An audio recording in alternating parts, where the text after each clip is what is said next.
Yo, so guys, welcome back to another video. This is another Geography King reaction, and this one it was getting suggested a lot. I was thinking of doing this on the second channel, but I actually thought to myself, why would I do that? People were suggesting this on the main channel, and again, people like these types of reactions. This one won't be for everyone, because I know sports isn't for everyone, but this is a mix of geography and sports together, and it is something that I have a lot of interest in, because I know in certain areas of the US, a certain sport is the most popular. So certain places, ice hockey, baseball, American football, basketball. So I'm interested in seeing sort of whereabouts in this, like maybe he'll show sort of graphs of where the most popular sports are, etc.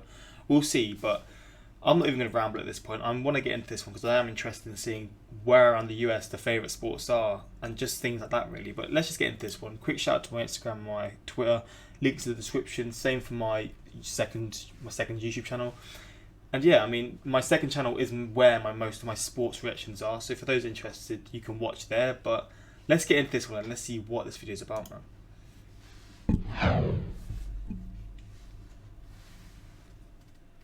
Howdy, it's Kyle discussing the geography of sports teams markets. And if you're someone that doesn't follow sports, this video isn't about the actual sports themselves, but rather the geographic sphere of influence that individual teams might have. And if you are someone that follows sports, you've probably heard the terms small market franchise or large market. So does he mean like in which states the teams are supported? So maybe in LA, like the Lakers, maybe they're actually the most supported team throughout California, and then possibly out into other states as well. Is that what he's going to say, or is it going to be the most supported teams throughout each state, throughout all sports? Franchise. So in this video, are we discussing what that actually means and confirming or debunking whether or not some of these teams actually are a small or large market? First, a few definitions. A metropolitan area is a city plus its suburbs and exurbs. A consolidated metropolitan area are multiple metros that are so large they've grown into each other. So this would be like Washington, Baltimore, Miami, Fort Lauderdale, Dallas, Fort Worth, and there are many other ones like that in the country. A television market are those areas plus the surrounding rural areas. So essentially when you turn your local news on, where's it coming from? And finally, a sports market is not necessarily any of those previous ones, but just a general sphere of influence at a certain team. Look at the Raiders. They've got a spot here and a spot here. That's wild as well. You've got Seattle here, the Seahawks. You've got the Cardinals. You can see like it is spread out, but that is crazy. The biggest portion is probably... I mean, it's actually quite spread out to me. I don't really know like how I could really say who's the most supported team. Team might have.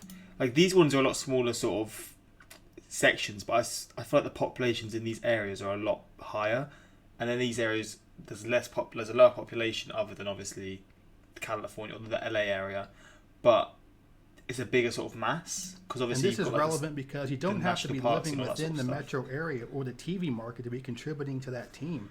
You could be way out in the sticks and you're still buying. This one as well. Look at the Raptors just all at the top. That's kind of hilarious how the Raptors just dominate there. The Supersonics are still there, the most supported team, even though they're not a team anymore. That's kind of mind-blowing as well.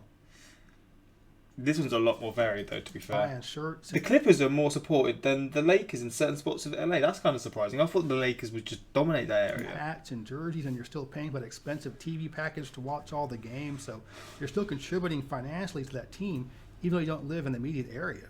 And the way things work nowadays, most teams get most of their money from TV. So it's ad revenue that they're making most of their money from. So you don't have to be right in the town to be sending them money. As long as you're watching the game, watching those commercials, they're making money. And attendance is still important. Of course, teams want a full stadium or a full arena, but the teams can still make money even if the games aren't selling out. I'm not going to go over every market for every team, but I want to give an example of what I'm talking about when I say sports market. New York City is the largest metro in the U.S., and it consists of the 5 boroughs of New York City, the rest of Long Island, the northern half of New Jersey, the counties just north of the Bronx, so Westchester, Rockland, Putnam, and Orange, as well as Fairfield County, Connecticut. So that whole area has about 21 million people, which makes it by far the largest metro in the U.S. But the New York City sports market extends well beyond that metropolitan area, so people that live in, say, Syracuse, Albany, Binghamton, and other parts of the state often root for the New York City teams, and you're not going to find too many folks in Albany rooting for the Boston teams. For baseball and basketball, the New York City sports market extends pretty much the entire state of New York, the northern half of New Jersey, as well as Connecticut. So that's close to 30 million people in that sports market. However, in hockey, there's a separate team that plays in Buffalo and one in New Jersey. So the New York City sports market doesn't extend as far in hockey as it does in baseball and basketball. And for football, there's a separate team in Buffalo as well.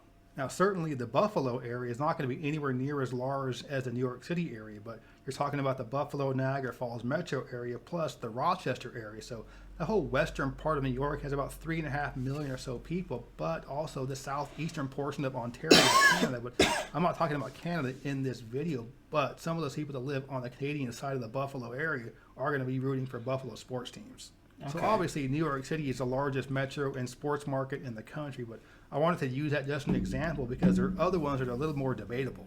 If I were to ask baseball fans, what's the second largest baseball market, most people would probably say Los Angeles because it is the second largest metro area in the country, but it is in fact Atlanta. The Atlanta Braves sphere of influence is enormous. It's basically the entire southeast outside of Florida. The Atlanta metro... I mean, that's mind-blowing. What the fuck? I guess because there's so many more teams around this area, there's so many more teams to support. But that's crazy. That's absolutely crazy. What the hell? Area alone has over 6 million. Look at the Yankees. They're just spread out throughout, man. The Yankees are just spread out throughout the whole country. That's kind of crazy to me, man. Not crazy because it makes sense because they are the most supported team. Also, it actually shows Alaska and parts of Hawaii, but I can't really show that, obviously, because it's blocked. People, which is pretty large, but the sphere of influence includes the entire state of Georgia with about 10.5 million people, all of Alabama with about 4.5 million, all of South Carolina with over 5 million, eastern Tennessee with over 5 million, and portions of Mississippi and North Carolina. So the overall Atlanta Braves sphere of influence is about 30 million people, which is about the same as a New York City baseball sports market. And whenever talks come up about possibly expanding the teams in Major League Baseball, the number one spot they always talk about is somewhere in the Southeast. So Nashville or Charlotte would be the most logical places for expansion because the Braves area is so huge and there's plenty of room for other teams in there. But that's only true for baseball. In other sports, the Atlanta market is significantly smaller. So, for example, in football, the Atlanta Falcons sphere of influence is nowhere near as large as the Braves. There are separate NFL teams in both Nashville and Charlotte, so fans in Tennessee or the Carolinas tend to root for the teams in those cities and not the Falcons. Alabama still tends to lean a little more towards the Atlanta Falcons, but there are still plenty of fans in Alabama that root for the Tennessee team. And pro football fans in Mississippi tend to root for the New Orleans Saints, so the sphere of influence for the Atlanta Falcons is less than half of that for the Atlanta Braves. Another interesting example I wanted to bring up is Green Bay, Wisconsin. And even if you're not a football fan, you've probably heard of the Green Bay Packers. They're one of the most well-known teams in football. Mm-hmm. And you may ask, how does Green Bay have a pro team? There's only about 100,000 people in the city, and there are only about 500,000 people in the entire Green Bay metro area. But the sphere of influence for the Packers goes well beyond Green Bay. It pretty much extends throughout the entire state of Wisconsin, which includes the large metro area of Milwaukee, and the overall state has just under 6 million people. There are probably portions of northwestern Wisconsin where people root for the Minnesota Vikings, but there are also probably portions of the Michigan UP that root for the Packers. Now I want to discuss a few markets that in sports have traditionally been referred to as small markets, but in today's world where TV deals mean more than attendance, these places really can't be called small markets anymore. The first is Kansas City. The Kansas City metropolitan area has just over 2 million people, which is a relatively small metro for a pro sports team. However, the KC sphere of influence extends well beyond Kansas City. It includes basically all of western Missouri, which has about 3 million people, as well as the entire state of Kansas, which has about 3 million people. But it also extends into parts of Nebraska, and many folks in the Omaha area root for the Kansas City teams. So the overall Kansas City sports market is about 6 to 8 million people or so, which makes it not a very small market at all. The second is Cincinnati, which also has a metropolitan area of just over 2 million people. But just barely 45 minutes up the road is the Dayton-Springfield metro area, which has over 1 million people itself. And then within Ohio, you have the Columbus metro area, which has over 2 million people as well, which is right in the middle of the state. It's hard to get a good gauge on this for sure, but I would say in Columbus it's about 60-40 in favor of the Cincinnati teams over the Cleveland teams. Oh, Plus, Eastern Kentucky falls within the Cincinnati sports sphere of influence. You go down to Lexington, you're seeing Cincinnati Reds and Bengal stuff all around town. And you also have quite a few folks in the Louisville area rooting for the Cincinnati teams. So just like Kansas City, I would say this sports market has about 6 to 8 million people, which isn't small at all.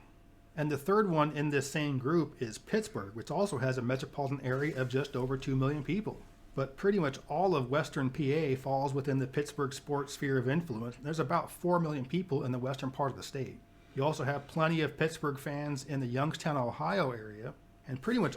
It's crazy how in certain sports, certain areas, because there's less teams, so say in baseball, there's like an area of like 50 million people that only have like 2 teams. But then in hockey or in football, you have like 5 different teams there, so it's going to have to be spread out a lot more sparsely.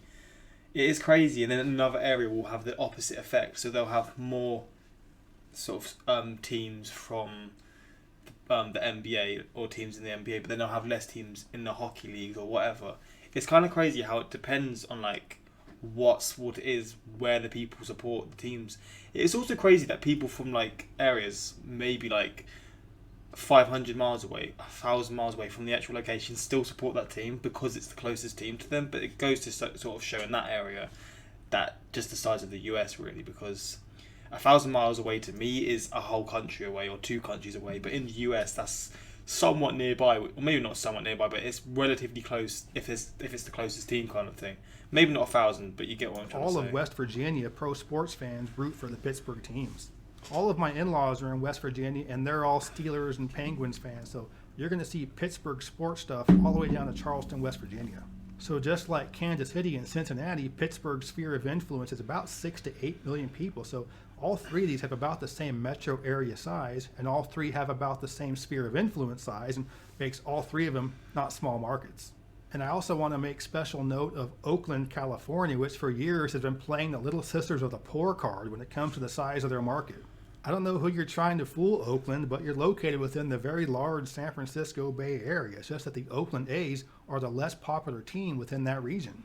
It would be like saying the Chicago White Sox or the New York Jets are small market teams because they're the less popular team in a large metro area. So which sports markets are actually small? Well, I would say there are only 6 small sports markets in the entire country. Between NFL, NHL, NBA, Major League Baseball, and Major League Soccer, about 150 teams or so total, there are only 8 teams that play in a small market. And I would use the cutoff for a small market as being 4 million people. That's kind of an arbitrary number, but there are 6 markets that have under 4 million, and then none in the 4 million range, and all the other ones have over 5 million. So there is kind of a natural break at 4 million. And I'm going to kind of count down these 6. And the 6th is Salt Lake City, Utah, which is home to both the Utah Jazz basketball team and the Real Salt Lake Major League Soccer team. The Salt Lake City metro area has about 2.5 million people, and its sphere of influence includes pretty much the entire state of Utah, which has about 3.2 million. But the reach for the Salt Lake sports teams does extend into portions of Wyoming and Idaho, but those are lightly populated areas, so the overall Salt Lake City sphere of influence is under 4 million. At number 5 is the aforementioned Buffalo area, which is home to both the football and hockey team. It's hard to get a good gauge on just how large the Buffalo sports sphere of influence is because I'm not really sure where Syracuse falls in terms of its more New York City or more Buffalo, and also how many folks in southeastern Ontario are rooting for the Buffalo sports teams. But no matter how you slice it, the Buffalo sports market is under 4 million people. The 4th smallest market is one you might be surprised by, and that's San Diego. The city of San Diego is the 8th largest in the U.S. San Diego County is the 5th largest in the U.S. And the San Diego metropolitan area is the 20th largest in the U.S. with about 3.4 million people. They only have one team, the San Diego Padres baseball team, but the sphere of influence doesn't extend past San Diego at all.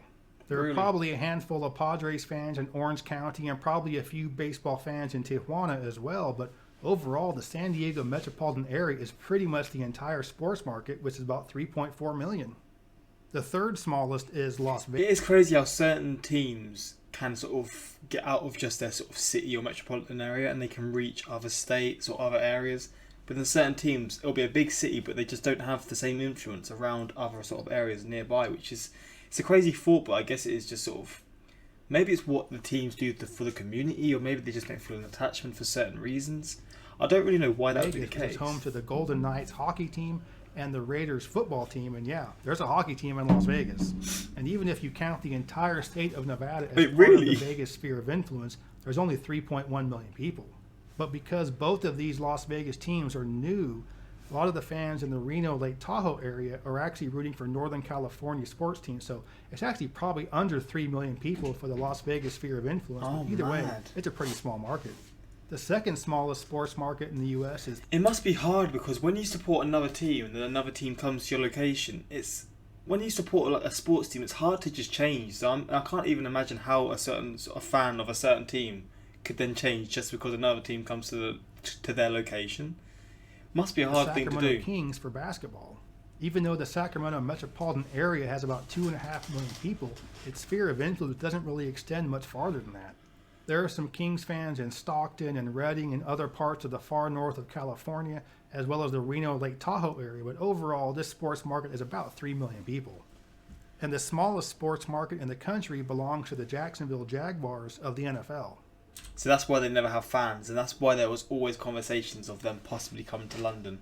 I still would love this to happen, I'm not going to lie. I think that would be a crazy, incredible experience. But in terms of being able to actually do it, I assume it won't be able to happen, but that's probably that makes sense as to why they never have any fans in their stadium. The Jacksonville metropolitan area has about 1.5 million people, but they don't really have a large following outside of that northeastern portion of Florida. There are separate teams in both Tampa and Miami. Those tend to get the majority of pro football fans in Florida. There are some Jaguars fans in the Florida Panhandle and a few in the Orlando area as well, but overall the Jaguars sphere of influence is barely 2.5 million people, making it the smallest in the country. So that's my analysis of sports markets in the U.S., and I think it's pretty interesting because it's just another layer, another way of looking at an area or a region. And oftentimes the sports market aren't conforming to a metro area or a TV market, and oftentimes it's a source of pride for people in that region, and oftentimes it conforms with state boundaries. I hope you liked this video. And oftentimes the bigger teams in their sports will actually be more recognised around the world as well. For example, the Yankees or the Bulls or whoever, the Lakers, them sort of bigger teams, the more well-known teams in the US are also typically the well-known teams around the world.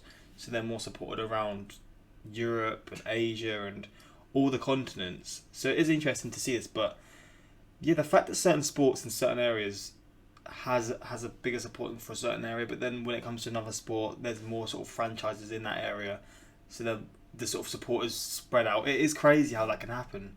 How you can support a team from like Minnesota.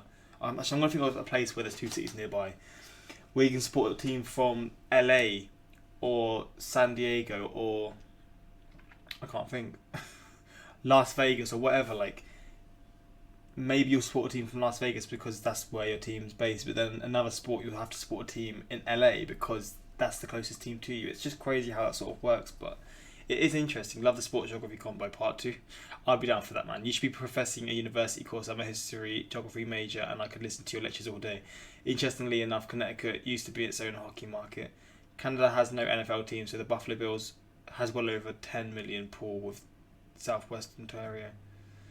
Why does Canada have no NFL team though? It's just is it because the CFL, like Canadian Football League, is so big there, or are Canadians just not into the NFL like Americans are? Because that is interesting. Because all other sports, Canada has a few teams here and there, but when it comes to the NFL, they don't, which is kind of crazy to me.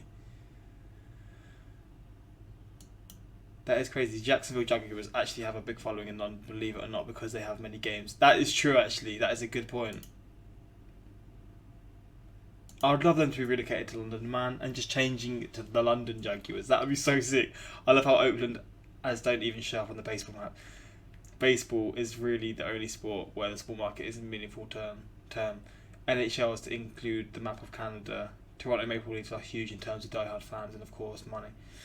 Jacksonville has an influence in the entire country of the UK, carefully prepped for many years. That's what I was thinking. When I first got into American football, I always thought the Jacksonville Jaguars were like the biggest team because of how they're sort of promoted in the UK. But then when I realised they're not, and they're actually one of the worst teams, it kind of surprised me. Jacksonville Jaguars have the London market, and that's a big market. That's like what 50 million in itself as well. But it's interesting. These sorts of videos are very interesting. I don't know how this is going to go down on the main channel because I've not done sports videos in a minute. But for those who do enjoy the sports reactions and you're wondering where they've gone, second channel is where they're at. Watch all the sort of same video reactions I did in the past on the main channel on the second channel, because that's where I post them basically. But yeah, I hope you guys enjoyed this reaction. More on the way. I really do enjoy this channel, so there's definitely more to be expected from this channel. But yeah, until next time, like, subscribe. Peace.